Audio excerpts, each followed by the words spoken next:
Please subscribe.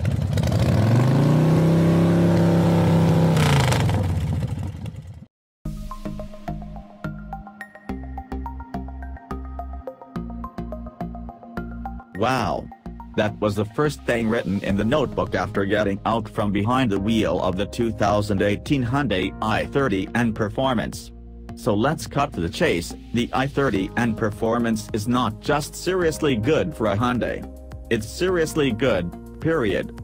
It might not have quite the surgical precision of Honda's dazzling Civic Type R, but it's one of the best hot hatches in the business, a quick yet coolly composed car that makes Ford's Focus RS feel a little crude and klutzy. The bad news? The i30 and Performance won't be sold in the US. The good news? The guys at Hyundai's new M division, working under the direction of former BMW M engineering chief Albert Biermann, are using exactly the same engine, transmission, and suspension hardware to create an M performance version of the Veloster that will be coming to the States next year. N comes after M, but the nomenclature has nothing to do with Biermann's shock 2014 move from a plum job at BMW to become Hyundai's vice president of performance development and head of the company's new high-performance vehicle division. N, says Hyundai, stands for Namyang, the company's global R&D center in Korea where the performance hardware is engineered, and for the Nürburgring Nordschleife, where the hardware is honed to perfection. Also, the N logo looks like a chicane. Okay, we get it. Americans know the i30 as the Elantra, and they recognize the N Performance as a variant of the Elantra GT Sport hatchback, a car that's already impressed us with its Golf GTI light chops. The N Performance version turns everything up to 11, however. Insiders say Biermann was given a green light by Hyundai bosses to make whatever changes he felt necessary for this, the first ever Hyundai N model.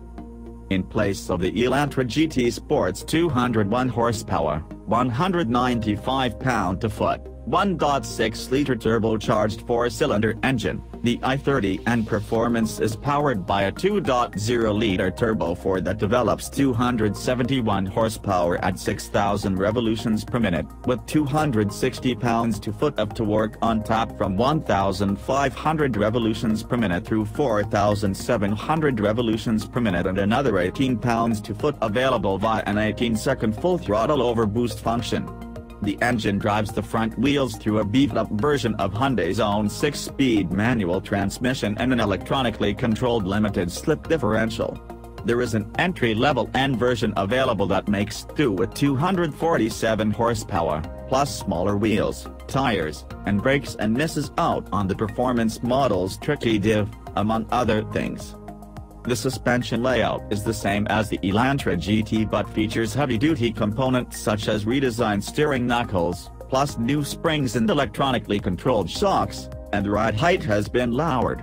The Elantra GT's EPS system has been replaced by a more robust setup with the E-motor mounted on the rack rather than the steering column to improve response and sensitivity. Other changes include the adoption of bigger brakes, with 13.6-inch rotors up front and 12.4-inch units at the rear, and 19-inch alloy wheels fitted with 235/35P0 tires developed specifically by Pirelli for the i30 and Performance. N Performance prototypes underwent 6,000 miles of durability testing on the Nürburgring Nordschleife, equivalent to almost 120,000 miles of hard, real-world road driving, says Hyundai, and twice competed in the grueling 24-hour race on the Green Hell.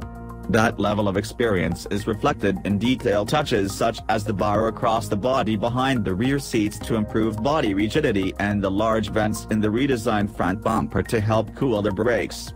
So confident is Hyundai of the car's durability that Hyundai UK is promising to honor its regular 5-year, unlimited mileage mechanical warranty even if you take the i30 N Performance on the track.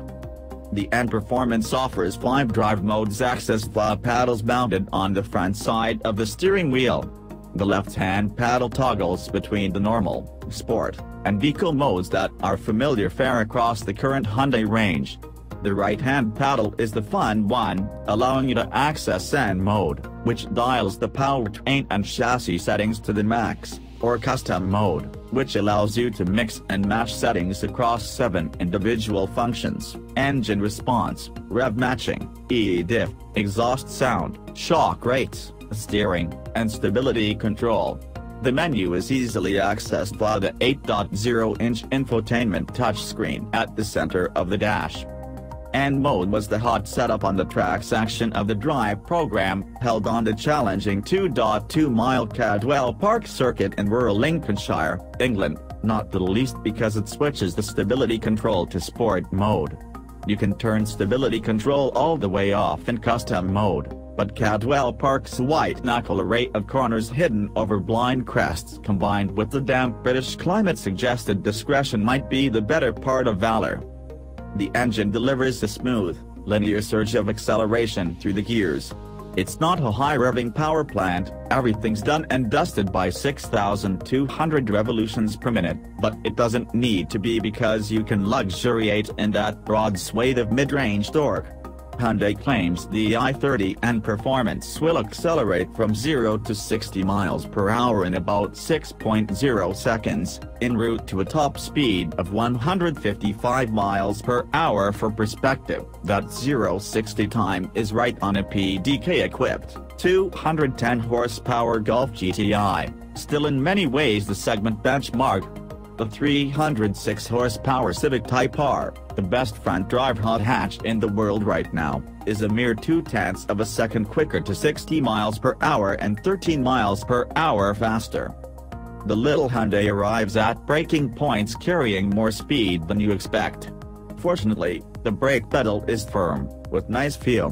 What's more impressive, though, is how much of that speed the car is able to maintain through the corners. The front end is astonishingly consistent, responding the instant you pull the steering wheel off center and delivering a ton of grip on corner entry. The e-diff means you can get on the gas much earlier than expected, and the rear axle tracks faithfully all the way. The i30 and Performance carved through Cadwell Park's roller coaster rush of crests and corners with delightful precision and poise. The bespoke Pirelli P0's working beautifully in concert with the powertrain and the chassis. Everything, engine, shifter, steering, feels a touch more deliberate, more measured than in the Civic Type R.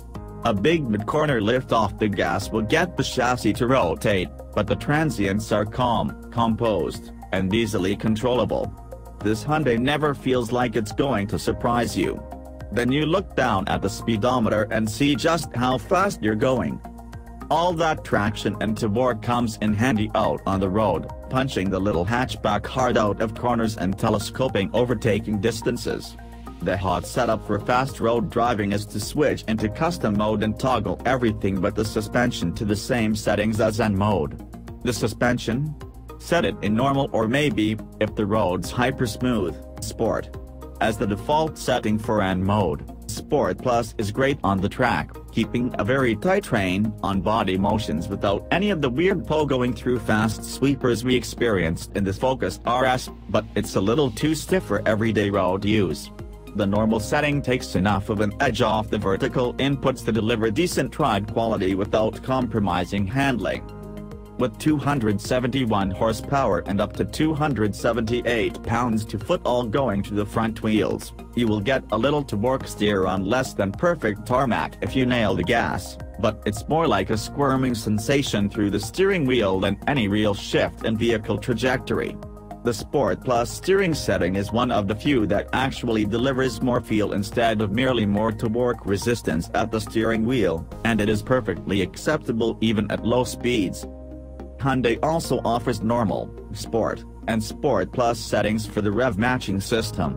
As these things go, it's one of the best, but if you're used to old-school, DIY, heel and toe downshifts, you'll probably prefer to switch it off for fast road driving. The rifle crack ricochets from the exhaust system's Sport and Sport Plus modes are a little theatrical, but you can switch it to normal if you want to indulge in a little stealth running. If the in-performance version of the Veloster drives anything like this i30 when it arrives stateside next year, it will be as much of a perception changer for the Hyundai brand in America as the original Genesis sedan was in 2008. Hyundai has proven it can build quality mainstream cars and SUVs and credible luxury cars. Now it's about to show it can build genuine performance cars, too. The i30 and Performance, which comes standard with leather seats, climate control air, and Hyundai's full suite of active safety systems, sells in Britain for a 19% premium over a loaded i30 hatch. That suggests the Veloster and Performance could hit the market for around $30,000. Bang for your buck. Oh, yes,